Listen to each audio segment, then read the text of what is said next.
โอเคအားလုံးပဲမင်္ဂလာပါဒီနေ့တော့ဒါ PFI အကြောင်းလေးနည်းနည်းဆွေးနွေးမှာဖြစ်ပါတယ်ကျွန်တော်မေးနေကြလို့ပေါ့နော် PFI ဝယ်ပြီးလို့ချင်းဂိမ်းတန်းဆိုလို့ရလားပေါ့အဲ့ဒါဖြေရတော့ပြောရမယ်ဆိုရင်တော့ရပါတယ်ပေါ့နော်ဘာလို့ရလဲဆိုရင်လို့ချင်းပလာတာဘယ်ဂိမ်းဆော့မှာလဲပေါ့မှာမူတည်သေးတာပေါ့ PFI မှာ free ကုန်းစင်းလို့ရတဲ့ဂိမ်းတွေတော့ရှိတယ်ကျွန်တော်တို့ကဟို FPS game တွေပေါ့ဗျာဥပမာ PUBG တို့ Fortnite တို့ Call of Duty ဟို Warzone တို့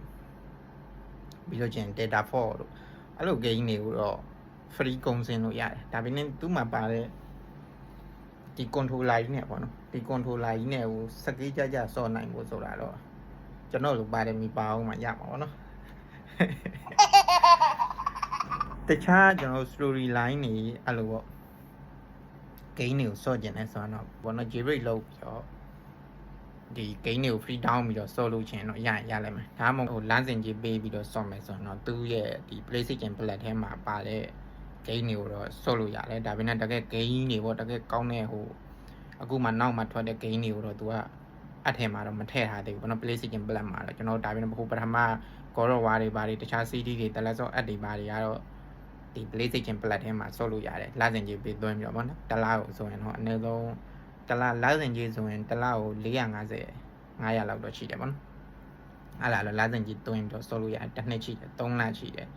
တလားအနေဆုံးရှိတယ်ဗောအဲ့လိုဆော့မယ်ဆိုရင်တော့ဆော့လို့ရတယ်ဒါပေမဲ့သူကတော့လစဉ်ကြီးပြီးတော့ subscribe ခြင်းပြည့်သွားရင်တော့အကင်ရတော့ကိုမဆော့ရတော့ဗောကိုကအခုစမ်းဆော့ကြည့်နေဆိုရင်တော့အခွေတွေဝယ်မယ်စားကိုအဲ့လိုစမ်းဆော့ကြည့်တာတော့ပိုဆင်ပြေတယ်ဒီတိုင်းဆိုကျွန်တော်အခွေလေးပဲလိုက်ပြီးပတ်ဝဲရမယ်ဆိုရင်တော့မွဲဝါနိုင်တယ်တခွေကိုစပ်ဖို့နဲ့စပ်ဖို့ကအဲ့လောက်မရှိဘူးဂိမ်းဖို့နဲ့လည်း10ခုလောက်စုလိုက်ရင်စပ်ဖို့နဲ့ကြော်ဝါနိုင်တယ်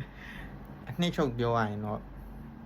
ကျွန်တော် PFI မှာဂိမ်းတွေကို PFI ကိုဆင်ပြီးချင်းဂိမ်းတွေတန်းဆောလို့ရတာဆိုရင်တော့ရတယ်ကိုဆော့မယ်ဂိမ်းကဘာဂိမ်းနဲ့ပုံမူတည်တယ်ကျွန်တော်ဒီမှာကတော့ controller နဲ့ကိုခုနကကျွန်တော်ပြောသလို FPS ဂိမ်းတွေကိုစကေးကြအောင်ဆိုဖို့ဆိုတာတော့တော်တော် try ရမယ်နေတာမှရှိတယ်ကိုက keyboard တွေ mouse တွေတည်းရမှာတခြား extra ပစ္စည်းတွေဆင်ပြီးတော့မှဒီကောင်ဂိမ်းဆက်ကြီးနေနဲ့ထားပြီးတော့မှ FPS ဂိမ်းတွေကိုဆော့မယ်ဆိုရင်တော့တော်တော်ကောင်းတဲ့ရွေးချယ်မှုဖြစ်လိုက်မယ်ဒါဝယ်ဖို့စဉ်းစားနေတဲ့ plata ကြီးဆိုရင်ကျွန်တော်ခုပြောပြတဲ့အရာလေးကိုဘောနော်ဒါတိသွားပြီးတော့ကိုဝယ်ဖို့ဆုံးဖြတ်တဲ့အခါမှာရွေးချယ်လို့ရအောင်ဖြစ်ပါတယ်